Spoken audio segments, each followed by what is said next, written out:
Assalamualaikum, selamat malam. Bersua lagi menerusi inklusif sekali lagi bersama-sama saya Wan Syahrina di saluran TV 1 RTM. Dan hari ini kita akan bercakap lebih lanjut tentang isu perpaduan, dan saya kira ini antara perkara yang menjadi perhatian ramai sebenarnya ingin tahu tentang ini. Kita ada orang yang mungkin boleh menjawab banyak perkara berkenaan dengan perpaduan. Menteri Perpaduan Negara Yang Berhormat Datuk Halimah binti Muhammad Sadiq bersama-sama kita di Inklusif. Apa khabar, Datuk? Baik, Alhamdulillah. Terima kasih, Syahrina. Terima kasih juga kerana bersama-sama kami. Baik, saya ingin mulakan dengan ini. Sejak 1980, portfolio perpaduan ini dimasukkan dalam kementerian-kementerian lain juga. Tapi bila 2020, kita melihat ia menjadi satu kementerian penuh semula.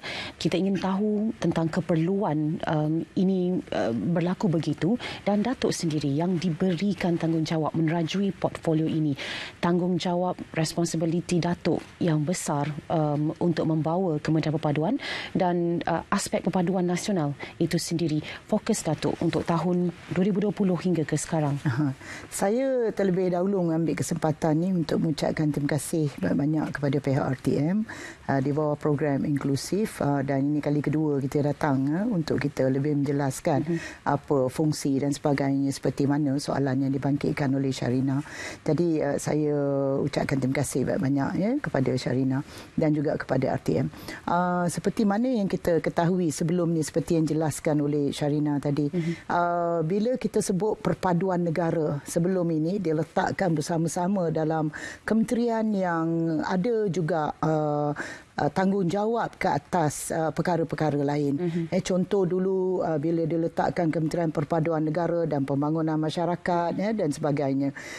Dan walaupun diletakkan atas nama Kementerian Perpaduan Negara dan Pembangunan Masyarakat, kadang-kadang perkataan perpaduan itu tidak diletakkan sebagai jelas atas nama portfolio, kerana ada tanggungjawab dan peranan lain yang perlu dilaksanakan oleh pihak kementerian yang tersebut pada waktu itu. Dan alhamdulillah pada tahun 2020 pada 10 Mac yang lalu, saya telah pun mengangkat sumpah sebagai Menteri Kementerian Perpaduan Negara. Satu portfolio baru yang diletakkan khusus tentang perpaduan negara dan integrasi nasional diletakkan di bawah satu kementerian baru. Maknanya khusus untuk perkara yang berkaitan dengan urusan soal mempromosikan program-program perpaduan dan urusan soal yang berkaitan dengan integrasi nasional. Jadi maka kerana itu bila diwujudkan Kementerian Perpaduan Negara bermula pada tahun 2020, saya ingat lagi pada 10 Mac 2020. Jadi perkara pertama yang telah dilakukan oleh kami di peringkat kementerian, kerana pada waktu itu belum ada lagi dasar perpaduan negara, plan tindakan perpaduan negara ataupun blueprint perpaduan negara, tidak ada. Dia lebih kepada pelaksanaan program-program yang berkaitan dengan perpaduan integrasi nasional yang pada waktu itu dilaksanakan oleh Jabatan Perpaduan Negara dan Integrasi Nasional, ataupun kalau kita sebut singkatan dia Japanin. Japanin di peringkat HQ, Japanin di peringkat negeri-negeri, dan kemudian pejabat perpaduan daerah di daerah-daerah. Jadi secara khusus dasar perpaduan negara dan plan tindakan atau blueprint perpaduan negara itu belum ada lagi. Ini belum lagi kita cerita pasal plan-plan yang lain. Jadi maka kerana itu pada tahun 2020 itu tanggungjawab pertama yang perlu kita laksanakan ialah bangunkan dasar. Apa sebenarnya misi dan visi yang mahu dilakukan oleh pihak kementerian? Apa objektifnya? Apakah perancangan sepanjang tempoh itu yang perlu dilaksanakan? Bagaimana kita susun, kita letakkan secara kemas dan teratur dari segi pelaksanaan. Walaupun kita tahu bila kita membicarakan soal perpaduan ini, dia lebih kepada pendekatan program, mendekati rakyat, komuniti, memahami isu dan masalah, dan cuba meletakkan kumpulan-kumpulan ataupun medium-medium yang ada, platform yang disediakan yang boleh merapatkan hubungan di antara kaum dengan agama-agama di bawah sifat toleransi dan sebagainya. Tetapi plan khusus itu perlu dibangunkan. Jadi Jadi maka kan itu kita telah pun melaksanakan pembangunan Pelan Dasar Perpaduan Negara. Saya bawa ni Sharina. Ini dia. Ini adalah buku pertama yang kita bangunkan. Ini dokumen yang sangat penting bagi kita di peringkat kementerian. Dan ini kita bangunkan berdasarkan kepada perpaduan dalam kepelbagaian pada waktu itu. Jadi bila ini telah dibangunkan dan kita bukan saja kita mahu mewujudkan mengenal pasti visi misi yang berkaitan dengan soal perpaduan negara, agenda perpaduan nasional, tetapi juga kita telah pun mengenal pasti apakah isu-isu cabaran-cabaran yang terdapat dalam usaha untuk kita mempromosi untuk memantapkan lagi perpaduan. Kerana kita tahu Malaysia masyarakat majmuk, Malaysia terdiri daripada pelbagai kaum dan Malaysia bukan saja terdiri daripada rakyat yang pelbagai kaum, juga pelbagai agama, pelbagai adat, resam, budaya dan sebagainya. Jadi dalam pelan ini kita kena pasti isu dan cabaran, dan dalam isu dan cabaran ini kita telah letakkan contoh 10 defisit sosial. Maknanya ini perkara-perkara yang berlega dalam masyarakat yang kalau tidak diuruskan dengan baik boleh mencetuskan ketidaksepaduan di antara masyarakat, di antara agama, di antara kaum. Contoh ethnicity, contoh agama, contoh kelas-kelas sosial, contoh pendidikan, gender dan sebagainya. Jadi bila ini telah pun diletakkan, maka dasar perpaduan negara ini menjadi pegangan utama dalam apa pun perancangan yang hendak dilaksanakan oleh pihak kementerian. Okey. Ini sangat menarik, Datuk. Kerana saya kira masa yang ada selepas 2020 itu diperuntukkan untuk membina dasar-dasar dan juga tapak untuk kementerian bergerak lebih lanjut. Tapi kita berdua datang mungkin dari generasi yang berbeza, Datuk. Sekarang mereka datang dengan cabaran-cabaran yang kita tidak pernah terjangka satu masa dulu. Dalam penyenaraian defisit sosial itu, di mana letak duduknya mungkin bahaya dan ancaman yang dibawa oleh media sosial, oleh internet terhadap perpaduan di negara kita?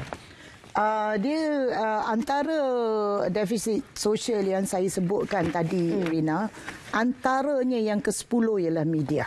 Kalau kita lihat di sini penyalahgunaan, pengawalan informasi dan sebagainya, dia berkaitan. Jadi maka kan itu kita letakkan media ini dalam kerangka defisit sosial yang sepatutnya kita faham dan kita letakkan dalam konteks yang tepat, walaupun bila tidak diuruskan dengan baik, perpaduan dalam konteks yang tidak tepat dia akan mengakibatkan banyak perkara-perkara yang boleh menjejaskan kesepaduan dalam masyarakat. Contoh media sosial.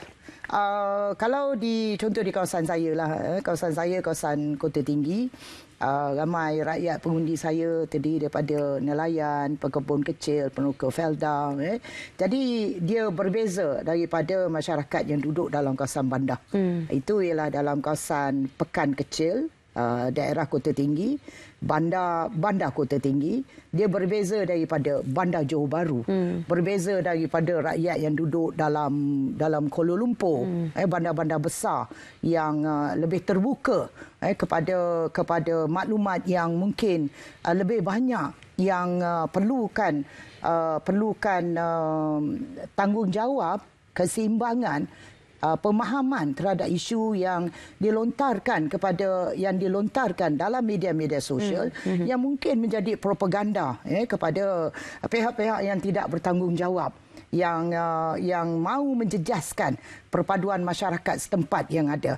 Contoh, kalau isu kecil saja boleh dijadikan sebagai viral, dan akhirnya isu kecil yang jadi viral kadang-kadang bukannya berita yang benar, tetapi kalau di kalangan kita rakyat Malaysia yang tidak mahu ataupun tidak mengambil berat tentang soal sama ada kita dapatkan fakta, sama ada apa yang diviralkan itu adalah berita benar ataupun tidak benar, tetapi kita ambil secara bulat-bulat dan kita kata inilah yang sedang berlaku dalam masyarakat kita. Kerajaan jadi kerajaan yang tidak bertanggungjawab, jadi rakyat dibiarkan begitu saja dalam keadaan yang tidak sejahtera, menghadapi banyak sangat masalah seperti yang sedang diviralkan dalam media sosial.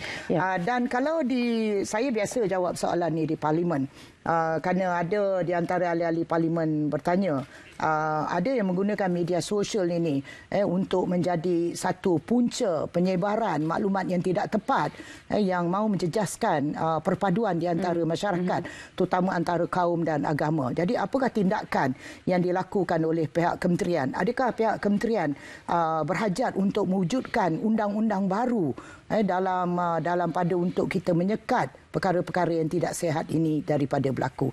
Dia sebenarnya, Rina, banyak undang-undang telah pun diletakkan, banyak akta yang telah pun diletakkan yang berkaitan dengan penyalahgunaan media sosial, yang menyalahgunakan media sosial untuk menjadi pusat ataupun alat propaganda yang nak menyesatkan pemikiran rakyat yang berkaitan dengan apa yang sedang berlaku ini tidak sihat, tidak baik kepada rakyat. Maknanya kerajaan tak bertanggungjawab, masyarakat tidak peduli akan komunitinya dan sebagainya.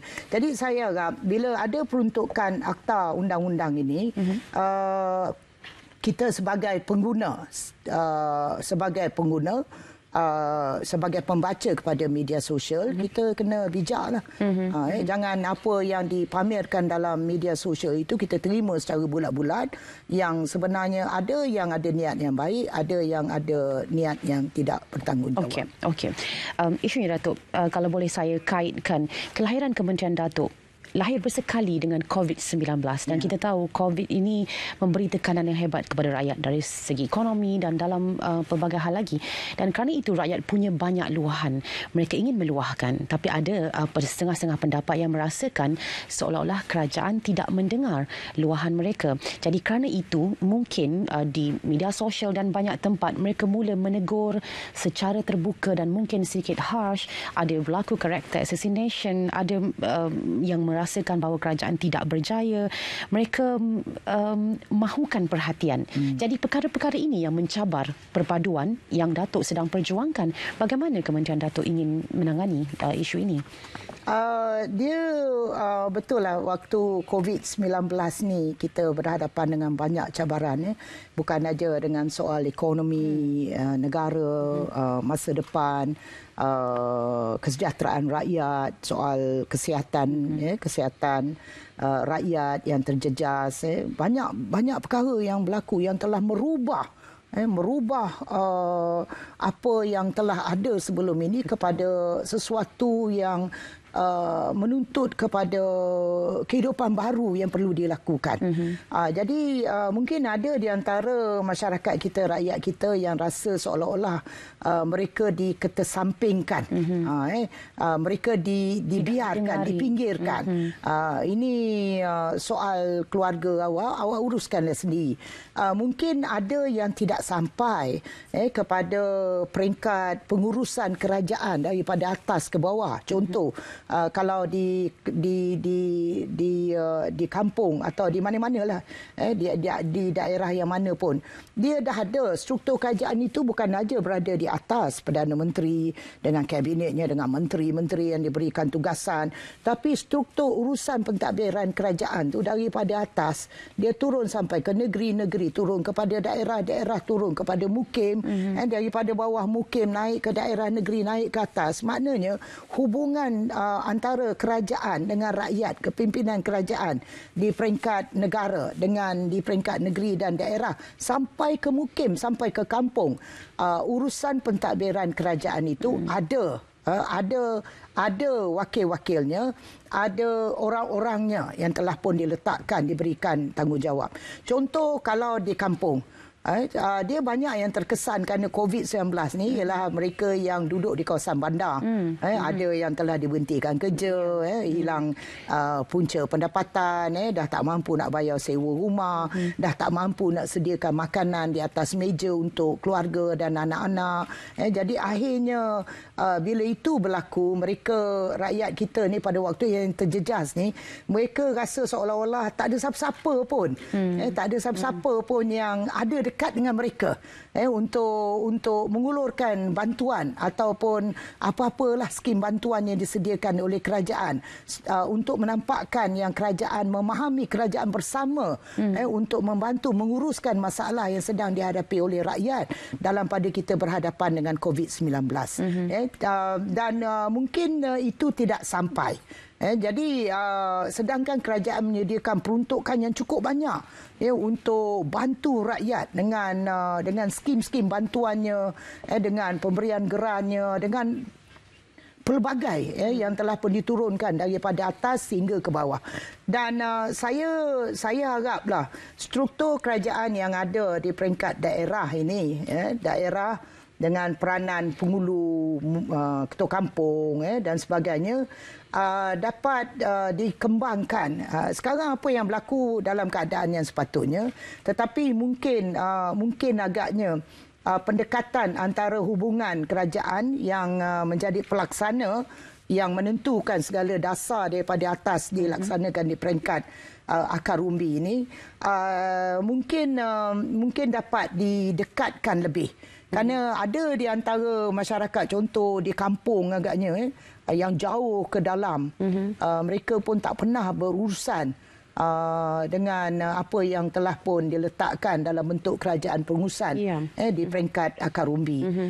Mungkin agaknya suara ketidakpuasan hati ataupun masalah yang sedang dihadapi itu tidak kesampaian kepada, contoh bila kita membicarakan soal miskin tegar, miskin dan sebagainya. Kita ada fokus group di peringkat daerah yang dipengurusikan oleh pegawai daerah. Dan ada banyak bila dibuat pemilihan saringan tentang siapa yang patut dapat bantuan dan sebagainya, dilakukan di situ. Jadi mungkin agaknya ada senarai-senarai atau ada di antara kelompok ini tertinggal. Jadi mungkin agaknya peranan ketua kampung tu kena luas. Ada ketua kampung dia sangat aktif. Kalau sebut, saya ada kampung dekat kawasan saya tu, ketua kampung tu, kalau kita tanya dia ada berapa rumah dekat kampung ni, Datuk, ada 200 rumah. Dia boleh sebut saya tiap-tiap rumah tu, siapa ketua keluarga kepada rumah itu. Jadi maknanya Rina, tanggungjawab yang diletakkan ke atas kita sebagai wakil kepada kerajaan perlu diserlahkan supaya rakyat nampak, oh ini wakil kerajaan kepada kita. Ini adalah wakil kita yang boleh kita suarakan masalah-masalah yang perlukan tindakan segera. Dan ia harus berlaku di semua peringkat. Ya, dia tidak boleh di peringkat atas saja, tetapi dia perlu daripada bawah. Maknanya di peringkat daerah kita, sebab tu kita ada pegawai daerah, kita ada mesyuarat tindakan daerah, semua wakil-wakil rakyat semua duduk dalam. Kita ada mesyuarat fokus group yang melihat kepada isu miskin tegar, miskin dan sebagainya. Jadi kerangka itu sudah cukup baik, cuma dimantapkan. Memperkasakannya itu cabaran kita bersama.